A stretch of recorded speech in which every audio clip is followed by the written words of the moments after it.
Regard croisé sur l'actualité du jour. On va parler du démarrage de la campagne pour le parrainage avec Mouniaï Cissé. Vous êtes en ligne, bonjour. Bonjour Antoine. Vous êtes le coordinateur de l'ONG 3D, membre de la société civile, en charge des élections. Alors, Mouniaï Cissé, les choses peuvent-elles être faciles pour les candidats à la candidature? Je parle de la collecte de parrains pour la présidentielle 2019. Merci Antoine. Je pense que ça ne peut pas être facile, évidemment, parce que le parrainage, c'est une nouveauté au Sénégal. En tout cas, le parrainage citoyen élargi à tout type de candidats. Jusqu'ici, déjà, les candidats qui ont eu à chercher 10 000 signatures avaient d'énormes problèmes. Vous avez vu beaucoup de candidats, candidatures rejetées lors des élections présidentielles pour 10 000 signatures.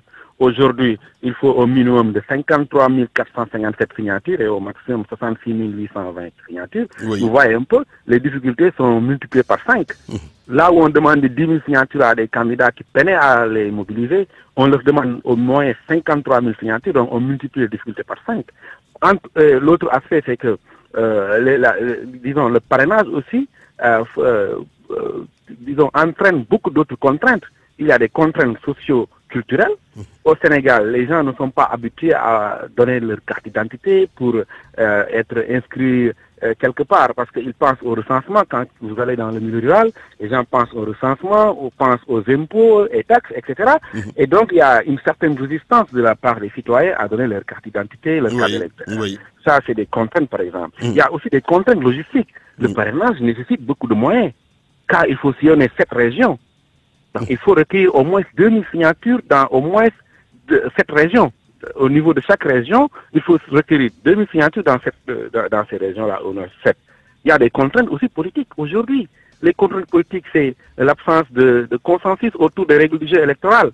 Il y a une rupture du dialogue par rapport aux règles du jeu électoral. Il y a un manque de confiance entre les acteurs sur la question. Aujourd'hui, le ministre chargé des élections, le ministre de l'Intérieur, est récusé par l'opposition. Aujourd'hui, la Sénat, qui jusqu'ici a fait un bon travail, mais ces 2 dernières années, elle est méconnaissable, est récusée par l'opposition. Donc, pour dire que le principe du parrainage, il est bon, c'est-à-dire de rationaliser les candidatures pour avoir un jeu politique éclairé. Très bien. Le principe, il est bon. Mais peut-être c'est le contexte qui n'y s'y prête pas. Les gens ne sont pas encore préparés à ça, vis-à-vis des contraintes non seulement politiques, mais aussi des contraintes sociales. Très bien. Justement, par rapport aux conséquences de cette campagne pour le parrainage, nous sommes à quelques mois de la présidentielle. Cela signifie que c'est fini maintenant. On est déjà en 2019. Mais absolument, on est déjà dans le jeu électoral. On n'est pas encore dans... On n'est plus dans...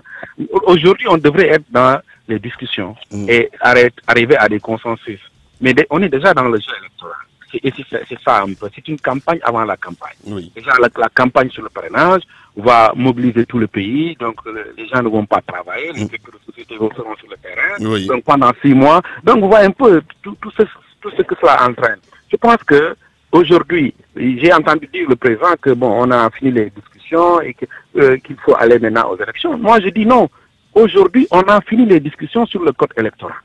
OK. Mais sur le processus électoral, non. Le processus électoral doit faire l'objet de discussions, de concertations, même jusqu'à la veille de l'élection. Parce qu'il y a énormément de points qui ne sont pas dans le code électoral et qui méritent discussion. Le débat sur la nécessité d'avoir une autorité indépendante pour organiser les élections, mais il est toujours posé. Le débat d'avoir un organe de supervision crédible, un organe de supervision auquel les acteurs politiques font confiance, ce débat-là, il est posé. Le débat sur la distribution des cartes, pour l'obtention des cartes d'électeurs, il est posé. Aujourd'hui, on n'a pas encore de gaz clair sur un plan de distribution clair. Et donc, par rapport à l'obtention des cartes d'électeurs, je crois que tout ça nécessite encore des concertations. Et c'est le moment aussi pour nous de dire à l'opposition qu'il ne faut pas toujours boycotter quand on appelle à des concertations. Je pense qu'avec des concertations, tous les points là dont je viens de parler peuvent avoir solution. Très bien. Merci. Mouniaï Cissé, coordonnateur de l'ONG 3D, membre de la société civile en charge des élections. C'est fini pour cette grande édition. Je vous rappelle les principales informations.